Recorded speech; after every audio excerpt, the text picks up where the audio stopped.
3 കാര്യങ്ങളിൽ ശകുനമുണ്ടെന്ന. രാവിലെ വീട്ടിൽ നിന്ന് ഇറങ്ങുമ്പോ പൂച്ച കുറുക്കിയാടി അല്ലെങ്കിൽ ചൂലും കൊണ്ട് മുന്നിൽ കൂടെ പോയി ഭാര്യ പുറകിൽ നിന്ന് വിളിച്ചു, അല്ലോ ഇനി പോയിട്ട് കാര്യമില്ല. അങ്ങനെയല്ല, 3 കാര്യങ്ങളിൽ ശകുനമുണ്ടെന്ന് നബി മുഹമ്മദ് മുസ്തഫ. 3 കാര്യങ്ങളിൽ മാത്രമേ ശകുനമുള്ളൂ. ഒന്ന് നിന്റെ വീട്ടിൽ ശകുനമുണ്ടെന്ന് നബി മുഹമ്മദ് മുസ്തഫ. വീട്ടില് ശകുനമുണ്ട്. ചില വീട്ടിലേക്ക് താമസം തുടങ്ങിക്കഴിഞ്ഞ അടിയും വഴക്കും ബഹളവും രോഗവും കടങ്ങളും, പടച്ചവനെ ഒരു സന്തോഷമില്ല, ഒരു സമാധാനമില്ല. വിറ്റ് തുരച്ചേക്കണത്, വിറ്റ് കളഞ്ഞേക്കണം. ചില വീട്ടുകളിൽ താമസം തുടങ്ങിക്കഴിഞ്ഞാൽ അത് നിനക്ക് ചേർന്ന വീടല്ല, അത് വേറെ ആർക്കോ ഹൈറ, വിറ്റ് കഴിഞ്ഞ് നീ വേറെ വീട് പോയി, നിനക്ക് സമാധാനം കിട്ടും. 2 വാഹനത്തിൽ ശകുനമുണ്ടെന്ന് നബി മുഹമ്മദ് മുസ്തഫ സല്ലല്ലാഹു അലൈഹി വസല്ലം. ഇവന്റെ വണ്ടി കാരണം ഒരു വർഷോപ്പുകാരൻ ജീവിക്കണത്. എപ്പോ നോക്കിയാലും വർഷോപ്പില്ല. ഒരു വണ്ടിയുണ്ട്, എവിടെടാ വർഷോപ്പില്ല. ഇവനെ കാത്തിരിക്കും വർഷോപ്പുകാരൻ. ഇവൻ റോഡിന്റെ ചാരത്ത് വെച്ച വണ്ടി വന്നിരിക്കും. അങ്ങനെ ചില വണ്ടികളുണ്ട്. വാഹനത്തിൽ ശകുനമുണ്ട്, വിറ്റ് കളഞ്ഞേക്കണം. അടുത്തടുത്ത അതും കഴിഞ്ഞു. അല്ലാഹു ഈമാൻ നൽകുമാറാകട്ടെ. 3-മതൊരു കാര്യമുണ്ട്, നീ കെട്ടിയ നിന്റെ ഭാര്യയിൽ ശകുനമുണ്ടെന്ന് നബി മുഹമ്മദ് മുസ്തഫ.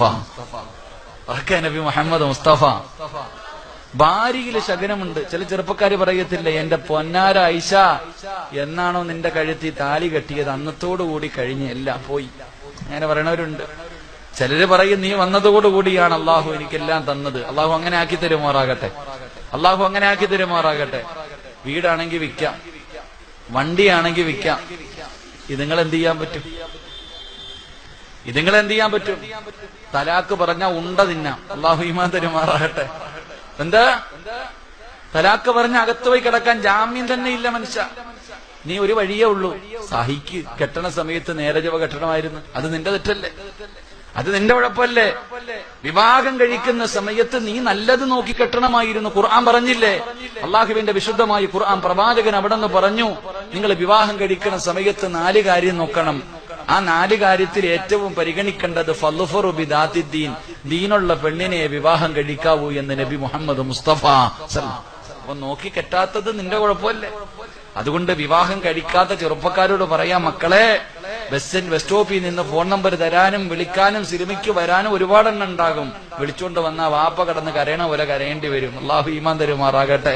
അങ്ങനെയാണല്ലോ പണ്ട്. നിങ്ങൾ ആലോചിക്കേ, ഇന്നത്തെ കാലഘട്ടത്തില് ഇന്നത്തെ വിവാഹം എന്നൊക്കെ പറഞ്ഞു കഴിഞ്ഞാല് ഒരു പെണ്ണ് കാണൽ ചടങ്ങുണ്ടല്ലോ. ഇന്നിപ്പോ ചെറുപ്പക്കാർക്ക് പൈസ മതി. ഒന്ന് പെറ്റതാണെങ്കിലും കുഴപ്പമില്ല, അവനെക്കാരും പ്രായം കൂടിയതാണെങ്കിലും കുഴപ്പമില്ല, ഒരുത്തന്റെ കൂടെ ഒളിച്ചോടിയതാണെങ്കിലും കുഴപ്പമില്ല, പൈസ ഉണ്ടോ കെട്ടാൻ തയ്യാറാണ്. ചെറുപ്പക്കാരൻ പോയി പെണ്ണ് കണ്ടോ, ഉമ്മാനോട് പറയും വേണ്ട, അവക്ക് പൈസ ഇല്ലാത്തോണ്ട് വേണ്ട.